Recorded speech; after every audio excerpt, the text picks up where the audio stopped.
Hi everybody.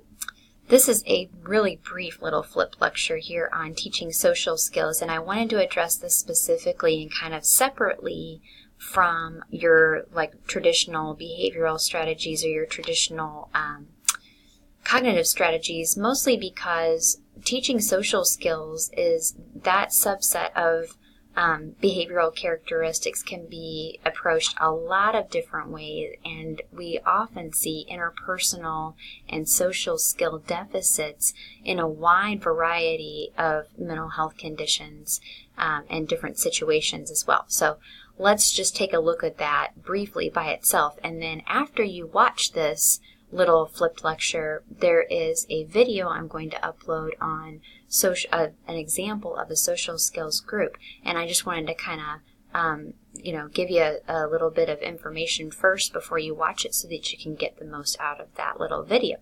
So here we go. Okay, so social skills deficits and mental health conditions are very closely linked, and we have lots of different conditions where we can see disruption in social and interpersonal ability.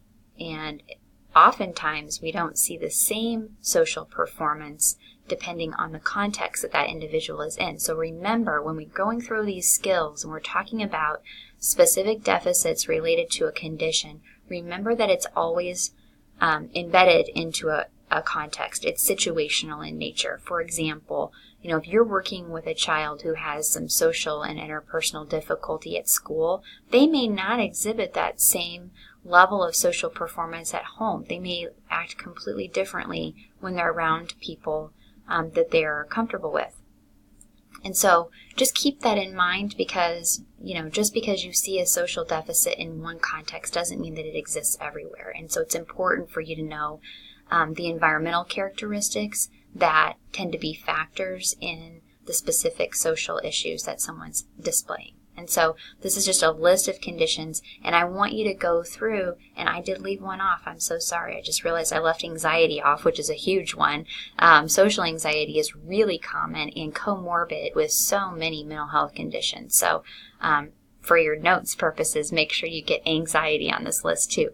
But think about the different kinds of interpersonal conflicts that can arise within situations where people with different mental health conditions are trying to get along and interact. And that could be work, place-related, school, home, other community places. So remember that sometimes you're going to see difficulty interpreting body language. That can be related to language development, social language development, which you see really prevalent in autism. But it can also be related to other deficits like poor attention skills, which you see in someone, for example, who has ADHD. It's not that they don't understand the social constructs of body language, but they may not be vigilant or attentive to it to the extent that they need to in order to be able to interpret what someone's really saying or how someone feels while they're saying something. Remember, we kind of talked a little bit about how much communication is related to those nonverbal characteristics like tone, inflection, emphasis on certain words, facial expression, and body language are big ones. So social skills deficits can look very differently. And then we have other conditions that, the difficulties that are exhibited might be more related to that social emotional piece, like in a personality disorder where you're looking at avoidant characteristics or very dependent social behaviors. That can be very different than a disorder that's more linked to someone's ability to pay attention to nonverbal cues. So remember that social skills deficits don't all look the same. We don't treat them all the same way. And that when we're doing social skills training, we're actually incorporating many different strategies such as behavioral, cognitive, and cognitive behavioral frames of reference when we are addressing those issues. So here's a little stop and think for you. How do other skill deficits, just like we just talked about attention, but you could do the same thing with memory or other deficits that you can think of that are more cognitive in nature, how do those impact social skills or social participation? social participation is considered an occupation. So if you thought about, trying out for a play, or joining the church choir, or participating in a civic group, those are all elements of social participation. So think about how someone with a condition like those I've listed here might have some difficulty with those kinds of activities. But also think about how important social participation is, not only to development, but to quality of life. Really, really important area. Okay, so this is a little bit about social skills training.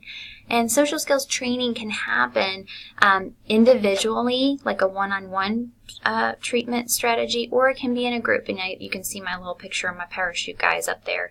They are learning cooperation and teamwork skills, and maybe even a little bit of conflict resolution as they're playing with this parachute here. So remember that we address these issues in school all the time, right? So you see grade schoolers working on social skills a lot, but we don't always teach what's expected. And those are kind of those hidden social rules that we talked about before. So really, social skills training it's aimed at developing social competence within a given context. So remember, the context piece is really important there. These are just some examples. Not an all-inclusive list, but I just wanted you to be able to visualize what social skills training might be used for. It could be helping someone with some mild social anxiety get comfortable in a new work setting, or be assertive if they feel like they're constantly kind of dumped on, or how to say no when they're approached by someone for a volunteer opportunity. So those kinds of things can be social competence as well, but it can be very basic too. Like we were talking about working on eye contact, or how close to stand to someone when you're talking. And a lot of those are cultural differences, remember. So if you happen to be working with someone who is from a different cultural background, many of these social skills components might be very different from what they're used to. So just remember that context is not just about location or task. It's also about the culture, the sociocultural expectation of a given community of people. Even people in Northeast Arkansas might behave socially very differently than, for example, people on the East Coast or the West Coast. So just something to kind of keep in the back of your head.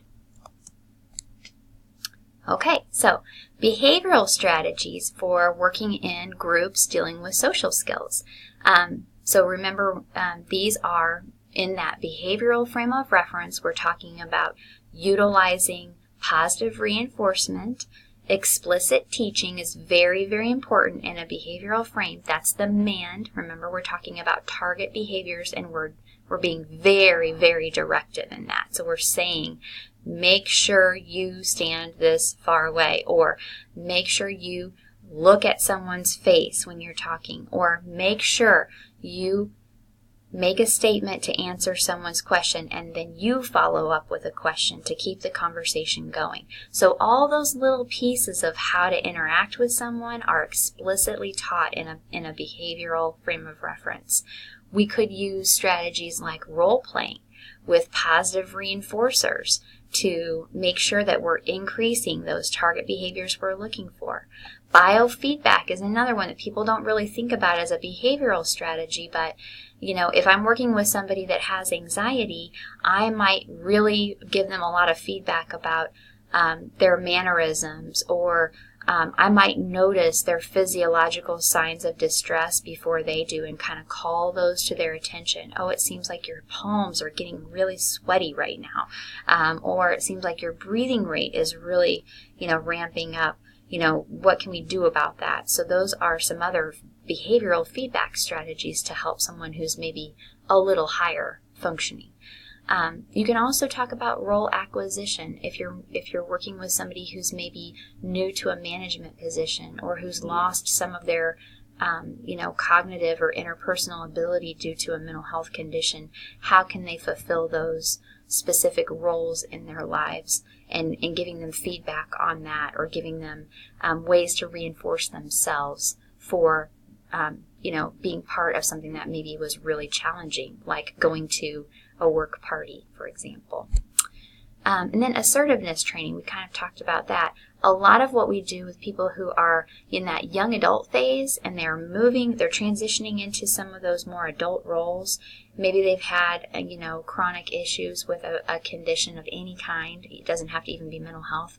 Learning how to advocate for yourself is really important. Remember, we talked about self-efficacy. So assertiveness training is something that you can do in a more behavioral format and giving people that constant feedback and then shaping how they're responding to someone and role-playing through that. Those are all strategies that address that conflict resolution or team building or communication. Okay? So remember, in a group, we're looking at the social skills group especially as a microcosm of life. So when we are working through specific strategies for social or interpersonal interaction, what we're doing is we're creating a safe place for someone to practice their interpersonal skills, where they're not going to be judged, or if they make a mistake, it's not going to ruin everything. And that's, kind of what we think about when we're thinking about how we're going to help this generalize into the community. We're giving them a place to practice, essentially, and then hopefully those skills can then carry over. So we're facilitating socialization with others. We're working on modeling some socially appropriate behavior. We're using that feedback either from a cognitive rehearsal standpoint or a behavioral reinforcement standpoint to help someone gain those interpersonal skills that they need. And then also remember, in that Yalom's reflective loop, right, that self-reflective loop, we are utilizing the group to explicitly teach and process through the social expectations that we're working on. So if the activity itself required some cooperation, the group process piece is actually talking out loud about how did it feel when you had to cooperate? What did you notice? When did you start to get anxious about that? Was it okay for you not to be in control?